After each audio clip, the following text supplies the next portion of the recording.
नमस्कार dear lovely students.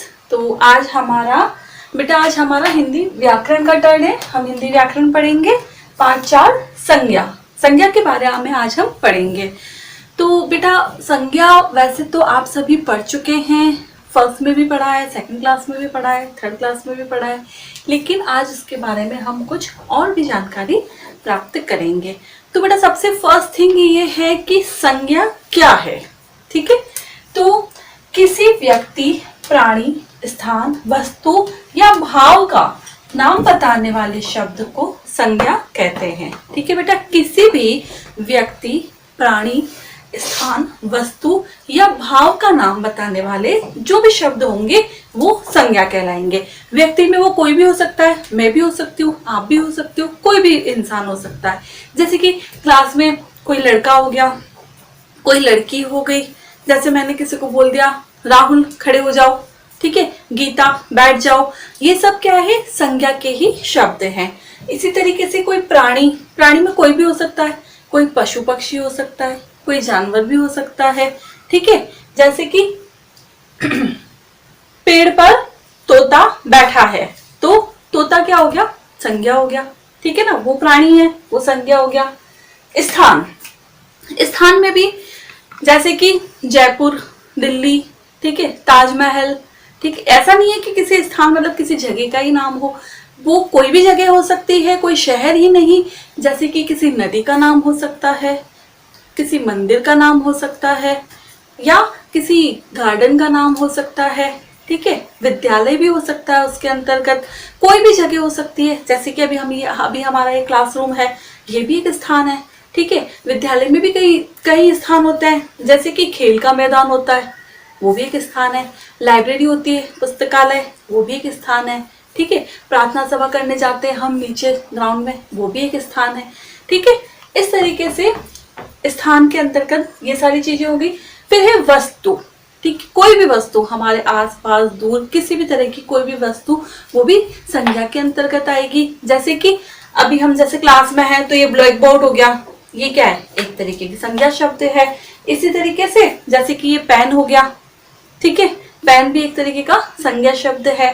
मेरे हाथ में ये क्या है, स्केल, ये भी एक संज्ञा शब्द है।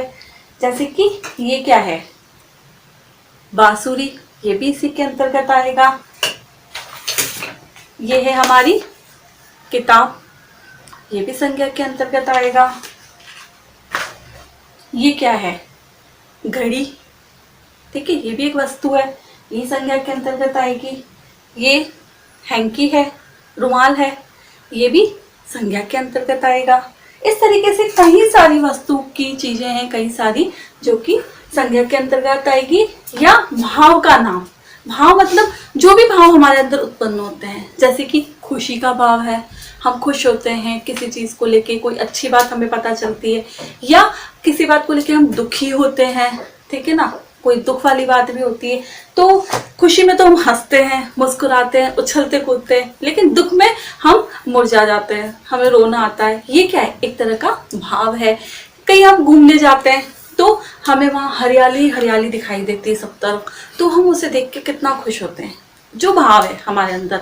ठीक है, ये सभी ये संज्ञा के अंतर्गत आएगा। ठीक है बेटा, इसी के आगे हम चलेंगे। बता रहे थे संज्ञा के भेद। ठीक है बेटा, संज्ञा के 3 भेद होते हैं। नंबर 1 जातिवाचक संज्ञा, नंबर 2 व्यक्तिवाचक संज्ञा, देन नेक्स्ट थर्ड है भाववाचक संज्ञा।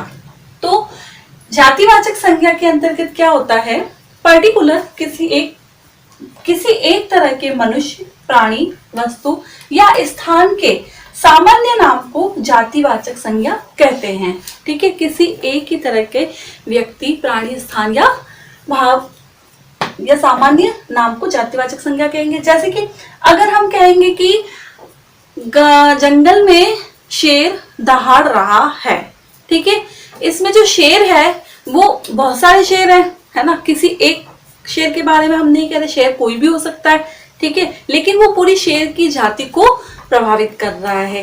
इसी में जंगल भी आ गया, जैसे कि स्थान के अंतर्गत जंगल भी आ गया, दहाड़ रहा है, वो उसके भाव है। वो क्यों दहाड़ रहा है? क्योंकि या तो उसे गुस्सा आ रहा है, भूख लग रही है, किसी चीज की उसे लालसा है, इसलिए वो दहाड़ रहा है। तो ये तीनों चीजें हो गई। इसी तरीके से गाय घास चर रही है, ठीक है, तो गाय भी एक जातिवाचक के अंतर्गत ही आएगा। तो बेटा एक बार फिर से हम रिवाइज करेंगे। किसी एक तरह के मनुष्य, प्राणी, वस्तु या स्थान के सामान्य नाम को जातिवाचक संज्ञा कहते हैं। प्राणी के बारे में हमने सोचा, ऐसे ही मनुष्य हो गया, जैसे कि राहुल विद्यालय जा रहा है, ठीक है, राहुल जातिवाचक के अंतर्गत आ गया, ठीक है ना। इसमें स्थान भी हो गया विद्यालय, ठीक है बेटा। तो आज हमारा यहाँ तक का टॉपिक पूरा हो गया है। आई होप आप सभी को समझ आ गया होगा। नेक्स्ट व्यक्तिवाचक देन भाववाचक हम नेक्स्ट क्लास में पढ़ेंगे। Thank you.